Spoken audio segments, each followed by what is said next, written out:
Hey guys, what is up? Okay, now I'm gonna read you guys something I got from the library, and I'm not too sure what I'm gonna read. So, any, mini, money, mo, catch a tiger by the toe, blah blah blah, no no no no, yes or no, blah blah,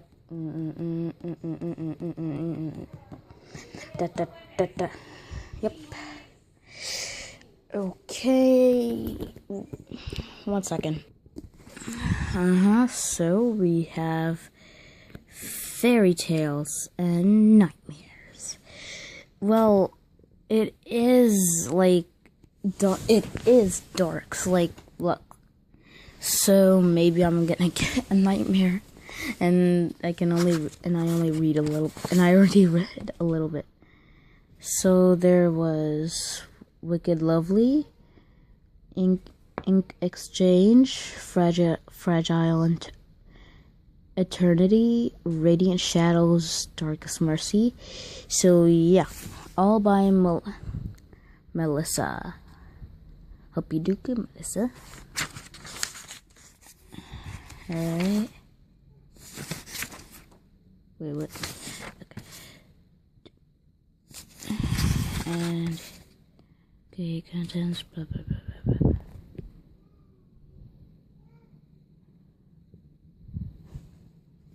Looks like that's gonna be a lot. Okay, introduction. Wait, let me see if I can get this clearer. 1 second. Okay, Fairy Tales and Nightmares. Where nightmares walk.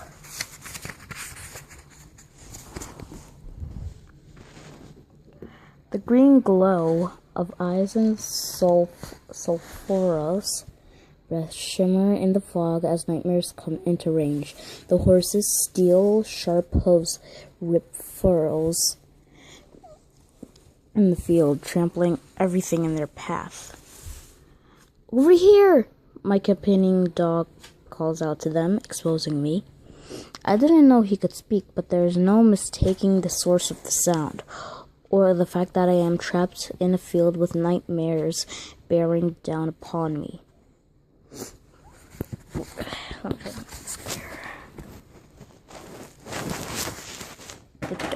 The dog shakes, and his glamour falls away like water flung from his fur. Under his disguise, my helpmate is a skeletal beast with holes where its eyes should be. Run, it growls, so we can chase. I want to, but much like the rest of the things I want my legs to do, running is no longer an option.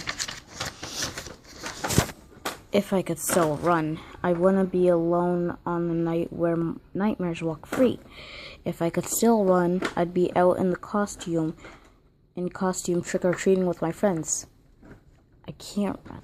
I can't run. I hobbled toward an oak that stands like a shadow in the fog. The monstrous dog doesn't stop me as I drop my crutches and pull myself onto the lowest branch. It doesn't stop me as I try to heave myself higher. Faster! It calls out to the nightmares, which are almost upon me. The only question left to answer is whether they're running or my climbing is quicker.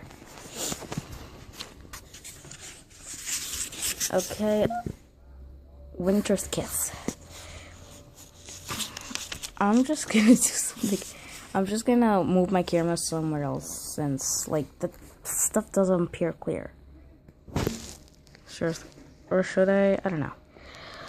Once a long time ago, before change had come, there was a girl whose father was a king.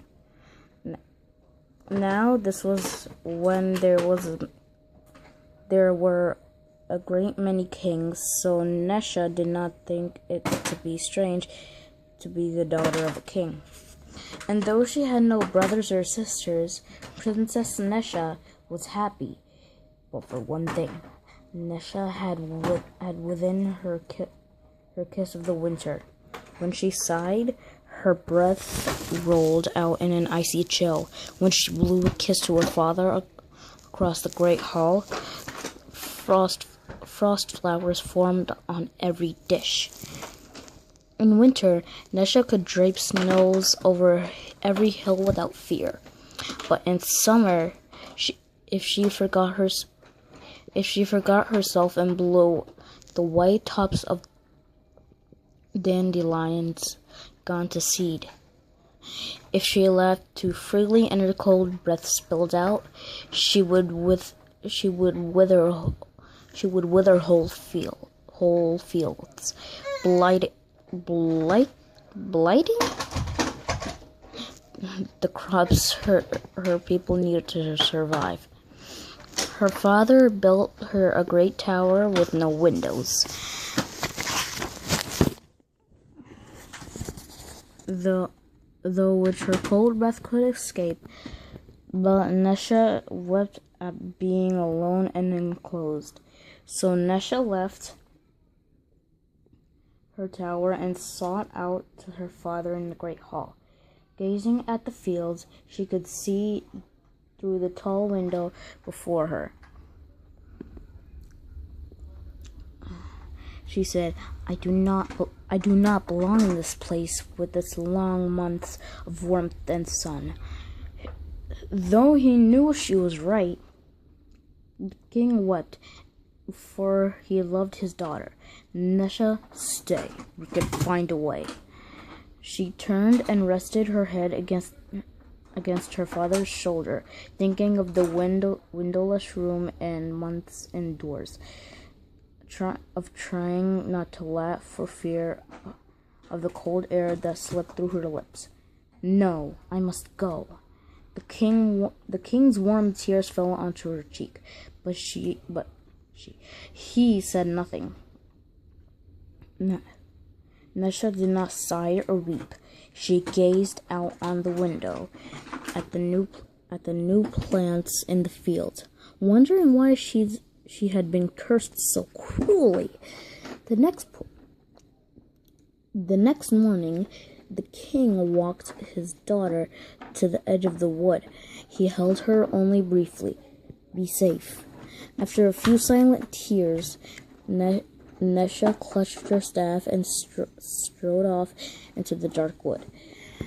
She traveled for many days.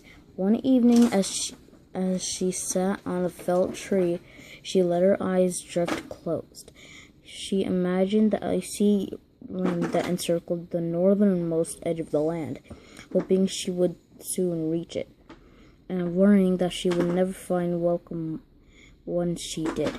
When she opened her eyes, a great bear stood before her. The bear lay down at her feet, his fur glistening as if he had been bathed in precious oils.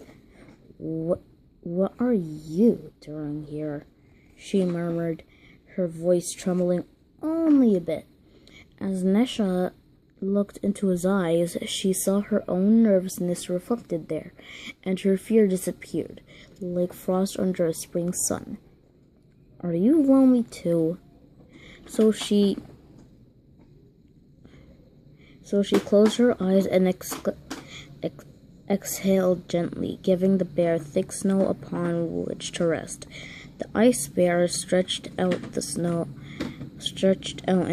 and stared up at her until she climbed from the log and sat next to him. She opened her pack and drew out a piece of thick meat.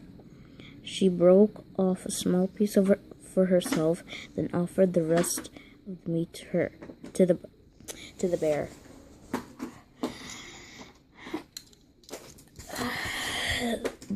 The ice bear gently accepted the meat from her hand. Perhaps we can be lonely together. Nesha lay down to rest alongside the bear in their pile of snow. Wait, if they're both lonely and they're gonna be lonely together, won't that mean they're not lonely anymore because they're together? It seriously makes no sense. I mean, this is a story, so don't blame it. When Nesha awoke the next morn, she found that the bear he had curled around her, holding her body close to his furred limbs. After a small meal, Nesha readied herself to travel.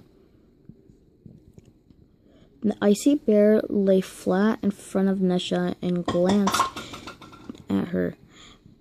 He tossed his head toward his back. Nesha ran her hand over his thick pelt. Then she stepped past him. "Come, if you're to travel with me, we must be off." The ice bear rounded past Nesha and once again laid prostrate before her. She laughed and stepped past him once more. "We'll not get far if we stop to play." For the third time, the ice bear leaped before her. This time, though, when he stretched his great length across the path, his body spanned the space between two boulders. She could not walk around him. Grumbling, Nesha began to climb over him. But once she was atop his back, he stood. "Oh," she murmured. Or that such a great beast would carry her. That she was still tired from her days of walking, so she said, "For a short while, I suppose. There's no harm in it." So atop the ice bear, Nesha journeyed through the forest. The only sounds were the rippling of waters and the cries of creatures in the dense canopy overhead. A solitary owl called from the hidden perch. Squirrels chattered in their secret language, and despite her worries, Nesha felt joy as the bear ambled under pine box. Tell me what that word is. And outstretched branches. Eventually, though, the ice bear paused and lay flat. Nesha slid to the ground. Beside her were thick berry brambles, heavy with fruit. With his muzzle, the ice bear gently nudged her toward the fruit. "I see." She smiled and began to pick the berries. As she did so, the ice bear clambered down the embankment. Oh my god! The embankment.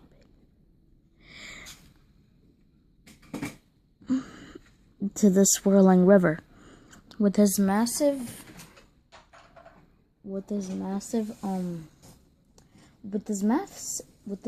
paws, he pulled fish from the current. Nesha glanced at the bear standing in the cold water gathering food. "What a wise beast you are!"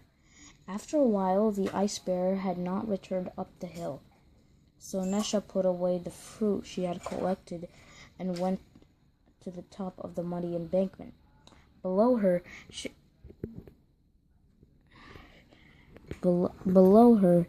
saw the bear looking first at the fish he'd caught, then gazing up the hill. Okay, I'll have to stop here. I'll continue on by myself. But yeah, I'll continue by myself, but I'm still gonna not just start here and stuff like that. So I'll see you again, guys. Bye. Subscribe, like, comment, anything to make me happy. Bye, guys.